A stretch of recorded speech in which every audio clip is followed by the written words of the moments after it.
What's up everybody, it's 𝐒𝐨𝐽𝐿 bringing you the awesomeness of today and beyond. This video is a follow-up video to my retrobit video that I did 2 months ago, which basically talked about when the retrobit made their first announcement about their collaboration with SEGA, and was just only the press release.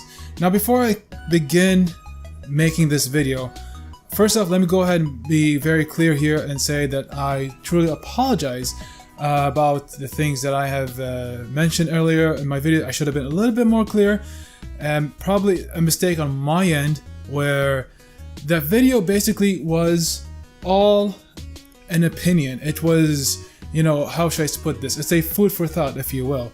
Mainly because at that time, and this is because I made that video before CES and nobody had no idea what retrobit was talking about. The only thing that they did was they had a post on their website where they are going to have a collaboration with SEGA, and this collaboration is going to be for a very long time.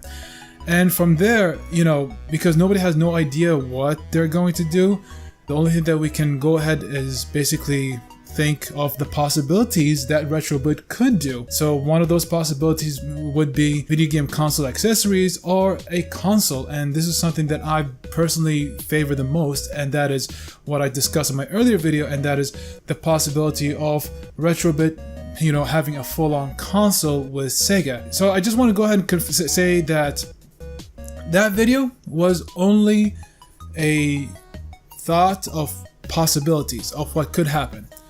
Now, back to this video that I'm making here.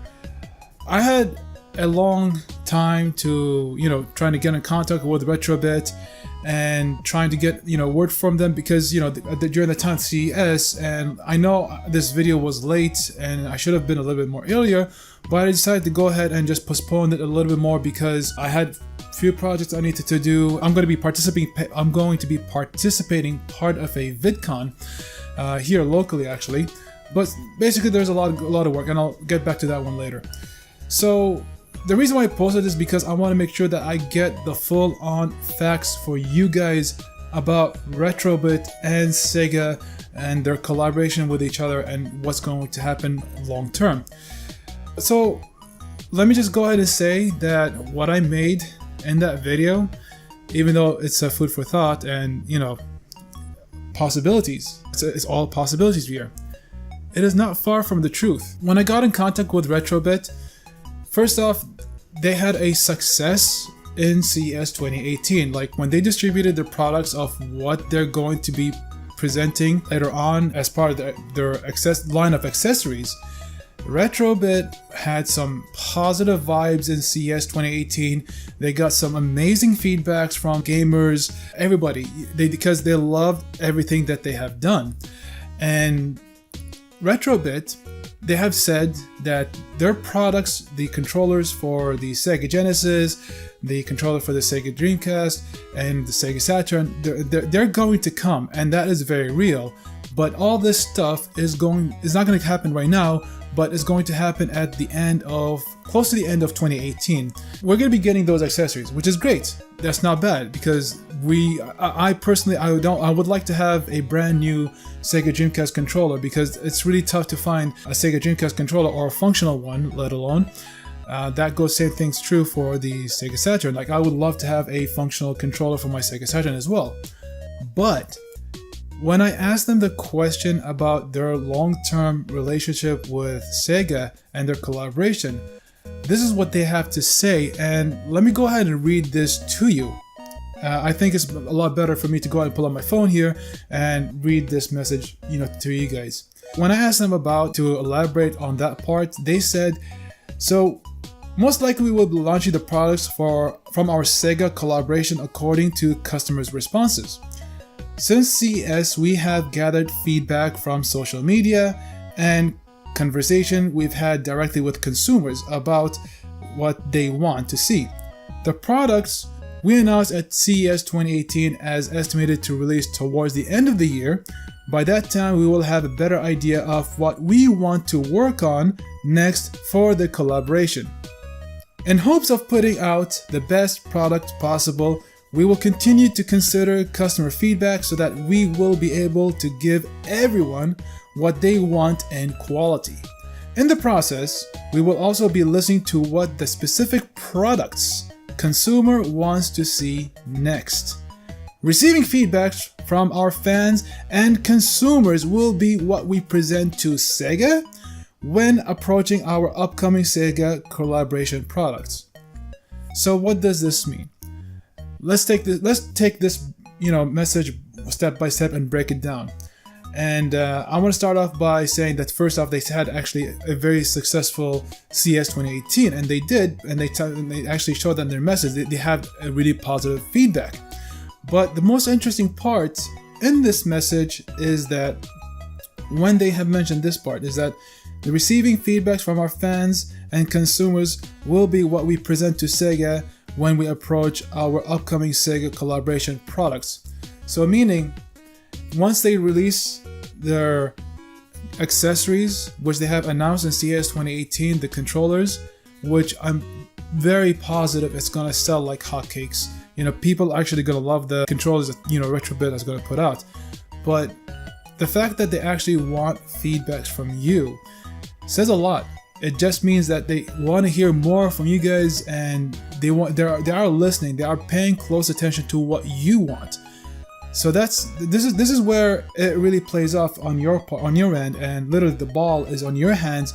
In if you plan to see a console, or like for example the Sega Dreamcast console made by Retrobit in collaboration with Sega, or the Sega Saturn, it could happen. But again, first off, let 2018 pass, and they sell their accessories. But then from there, the point that I'm trying to get across is consumer feedback and what the consumer wants and what they want to see next.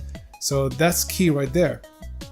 In addition, when I asked them about possibilities about the consoles, this is what they had to say regards to if there's a possibility they're going to making a console of the Sega Dreamcast or the Sega Saturn. They have said this: as of now, there are no plans in the direct future. However, we have heard many fans say that they are interested in this. We definitely want to do our best to give the retro community what they want. We are not against this idea. We will keep working with Sega to expand our collaboration. So basically, what I have said in my previous video is, even though it's an opinion thought, and it's again, I hate repeating myself here, it's just a food for thought, of their press release, but it is not far from the truth, So the possibility is there. It's just that the ball literally is in your hands. You have to, go to Retrobit, support them, and leave them your feedback. Tell them how you feel, and what is it you want to see. So once they take in all this info and they gather, because this is where, think about it this way.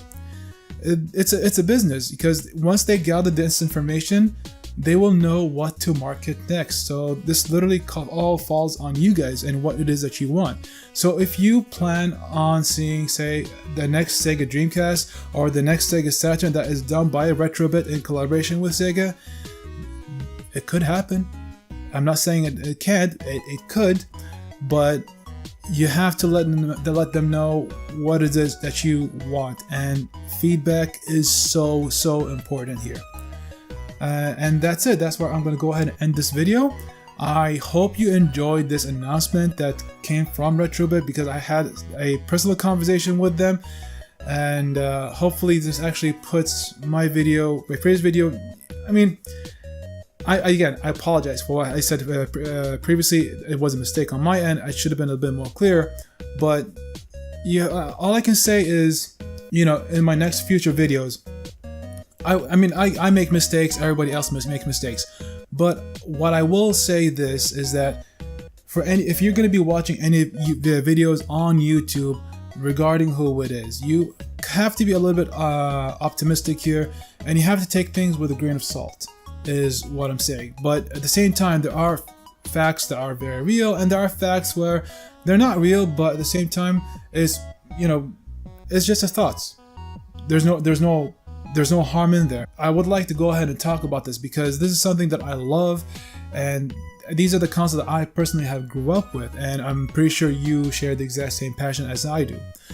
And yeah, that's it. That's where I'm going to end this video. Oh, and one last thing, you know, if you happen to be locally here in Kuwait, I'm going to be part of an expo, and that expo is going to be VidCon as part of GX 2018. And if you don't know what GX is a big convention in Kuwait, and they're actually the fathers of convention in Kuwait because that's where the con started here. I'm going to be having my own booth at GX, and it's going to be really, really interesting. I hope to see anybody over there in my booth. So if you happen to have a console that needs to be repaired, Super Nintendo, Sega Genesis, or even say an MSX, I'd be happy to go ahead and take a look at it, examine it, give you my feedback about it, and actually repair it. Just, you know, feel free to go ahead and drop by, say hello. The GX event is going to take place on April 12th to April 14th. It's going to be huge, and I'm super excited. But if you are interested in knowing who is going to be in GX in terms of special guests, go ahead and follow Fikra, who are basically the founders of GX as a whole. Fikra basically have been posting on their Instagram what's going to happen in GX and the special guest stars that are coming. And definitely one of the guest stars that I have my interest in is the voice of Vegeta and Piccolo, including the music composer for Street Fighter. So they have made those announcements on their Instagram, and it's there's a lot to come. But I will go ahead and cover GX in another video. But yeah, it's really exciting. So I hope you guys have enjoyed this video, and you guys have enjoyed the new feedback that I got from RetroBit. It's been a long time trying to go ahead and make this video and putting this together, so I humbly apologize for not posting this follow-up as early as possible, but I have my reasons, and as I explained earlier. With that said, this is 𝐒𝐨𝐜𝐿 signing off. I'll see you guys next time.